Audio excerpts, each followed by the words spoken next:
வந்து சிவாவை பார்க்க வராங்க. கரெக்டாக வந்து காலைல எழுந்தோடனே சிவா கீழே படுத்துருக்கிறத பார்த்து அதிர்ச்சி அடைகிறாங்க. என்ன டாக்டர் கீழே படுத்துருக்கேன், நைட்டு மேலே தானே படுத்த பெட்டு மேலே தானே அப்படின்னு சொல்லிட்டு கேட்குறாங்க. ஆமாம், இதுக்கப்புறம் இப்படி தான் படுக்க போகிறேன் அப்படின்றாரு. அதிர்ச்சி அடைகிறாங்க. இது மட்டும் கிடையாது, எல்லா விஷயத்துலையும் என்ன நானே வருத்திக்க போகிறேன், அதுதான் உனக்கு நான் கொடுக்குற தண்டனை அப்படின்னு ஒன்று அதிர்ச்சி அடைகிறாங்க. டாக்டர் இதெல்லாம் பண்ணாத டாக்டர், நீ கஷ்டப்படுறதை என்னால் பார்க்கவே முடியாது டாக்டர். நான் கஷ்டப்படுறதை உன்னால் பார்க்க முடியலன்னா நீ உண்மையை சொல்லு. எல்லார் முன்னாடியும் நான் ஒவ்வொரு நிமிஷமும் அவமானப்பட்டுட்டு வலி அனுபவிச்சுட்டுருக்கேனே, அதுதான் எனக்கு பெரிய வலியாக இருக்குது. மனசில் படுற வலியை உன்னால் உணர முடியலனா என் உடம்புல படுற வலியை உணர முடியும்ல, அதுக்காக தான் இந்த முடிவு எடுத்தேன் அப்படின்றாரு. அதை கேட்டு அதிர்ச்சி அடைகிறாங்க சிந்து. டாக்டர் டாக்டர் இப்படிலாம் பண்ணாத டாக்டர், என்னால் தாங்க முடியாது டாக்டர். தாங்க முடியாதுல்ல, அப்போது எல்லார் முன்னாடியும் உண்மையை சொல்லு. நீ உண்மையை சொன்னீங்கன்னா நான் நம்புகிறேன் உன்னை அப்படின்றாரு.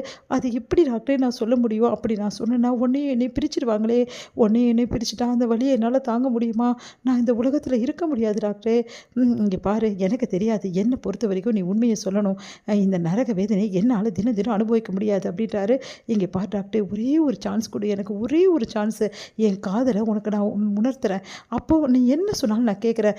ஒரு வேளை என்னால் உணர்த்த முடியல, உனக்கு நான் புரிய வைக்க முடியல, அடுத்த நிமிஷம் நான் அந்த வீட்டில் இருக்க மாட்டேன், உன்னை விட்டு கண்டிப்பாக நான் போயிடுறேன். உனக்கு நான் அந்த கஷ்டத்தை கொடுக்கவே மாட்டேன், எல்லாரும் முன்னாடியும் எல்லா உண்மையும் நான் சொல்லிவிட்டு நான் போயிடுறேன், அந்த நிமிஷம் நான் கிளம்பிடுவேன் அப்படின்னோடனே, இங்கே பாரு, உனக்கு நான் கொஞ்ச நாள் தான் டைம் கொடுப்பேன், சீக்கிரமாகவே வந்து நீ வந்து எனக்கு உணர வைக்கணும்னு நீ நம்பிக்கை இருக்குல்ல, நான் உணர்றேன்னா பார்க்கலாம், அப்படி உணரலைன்னு நீ போயிடணும், ஓகேவா அப்படி சொன்னோன்னே, நிஜமாக டாக்டர் சத்தியம் பண்ணி கொடு, சத்தியமாக நீ என் மேலே இருக்க காதலை உணரலைன்னா நான் அடுத்த நிமிஷமே போயிடுறேன், இது சத்தியம் அப்படி சொல்லிட்டு சத்தியம் பண்ணி கொடுக்குறாங்க. இங்கே பார் சிந்து, இந்த விஷயத்தில் மட்டும் நான் எக்காரணம் கொண்டு பின்வாங்க மாட்டேன். இவ்வளோ நாளாக நான் உன்னை விட்டு வச்சுட்டது எதுக்காக தெரியுமா, உன் கூட பழகின பாவத்துக்கு தான். அதனால் இப்போவும் சொல்கிறேன், இப்போவும் உன்னை நான் ஃப்ரெண்டாக தான் நினைக்கிறேன். அதனால் நீ சொன்னதை நான் நம்புகிறேன், இதுக்கப்புறம் உன் இஷ்டம் அப்படி சொல்லிட்டு போகிறாரு. அதை கேட்டுட்டு வந்து என்ன பண்ண தெரியாமல் தவிக்கிறாங்க சிந்து. சீக்கிரமாகவே டாக்டர், என் காதல் உனக்கு நான் உணர்வு வைப்பேன், நீ உணர்வேன், எனக்கு நம்பிக்கை இருக்குது, அந்த நாள் கண்டிப்பாக வரும் அப்படின்னு சொல்லிட்டு யோசிக்கிறாங்க சிந்து. சிந்துவோட அம்மா அப்பா வந்து எல்லாருக்குமே வந்து ட்ரெஸ் எல்லாம் எடுத்து கொடுத்துட்டு, சரி நாங்கள் கிளம்புறோம், நாங்கள் இன்னும் ஒரு 2 நாள் கூட தங்கிட்டு போகலாம்ல, இவ்வளோ சீக்கிரம் கிளம்புறீங்கன்னு. இல்லை எனக்கு வந்து வேலை இருக்குது, நான் கிளம்பி தான் ஆகணும் அப்படின்னு சொல்லிட்டு சிவா சொன்னோன்னே சரின்னு சொல்லிட்டு எல்லாருமே வந்து கிளம்புறாங்க. இங்கே வந்து ரொம்ப சந்தோஷமாக வந்து சிந்துவும் பைரவியும் வந்து கிளம்புறதை பார்த்துட்டு அவங்க அம்மா அப்பா சந்தோஷப்படுறாங்க. பைரவி வந்து அப்படியே ஆறுமுகத்தை பார்த்து முறைக்கிறாங்க.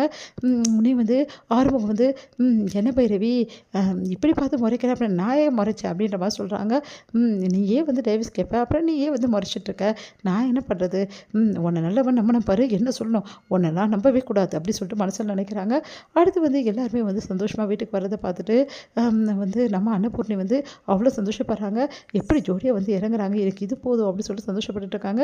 இங்கே வந்து சிந்துவை ஏமாற்றி என்ன பண்ணுறாங்க, ஸ்னேகா வந்து ஒரு திட்டம் போட்டு சைனை வாங்கிடுறாங்க. அதனால் சிந்து வந்து தெரியாமையே சைன் பண்ணி கொடுத்துட்றாங்க. அப்பாடா, இதுக்கப்புறம் ரேஷன் கார்ட்லேயும் பேர் சேர்த்துருவாங்க, இதோட சந்தோஷம் எனக்கு என்ன இருக்குது அப்படின்றாங்க. சிட்டு ஓடி வந்து சிந்து கிட்ட நடந்த விஷயம் சொல்கிறாங்க.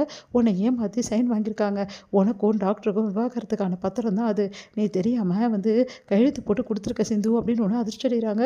ஐயோ, இப்போ நான் என்ன பண்ணுறது, டாக்டருக்கும் எனக்கு விவாகரத்து ஆகிடுமா, அப்புறம் வந்து டாக்டர் வந்து என்னை பிரிஞ்சு போயிடுவாரா அப்படின்னு சொல்லிட்டு அழறாங்க.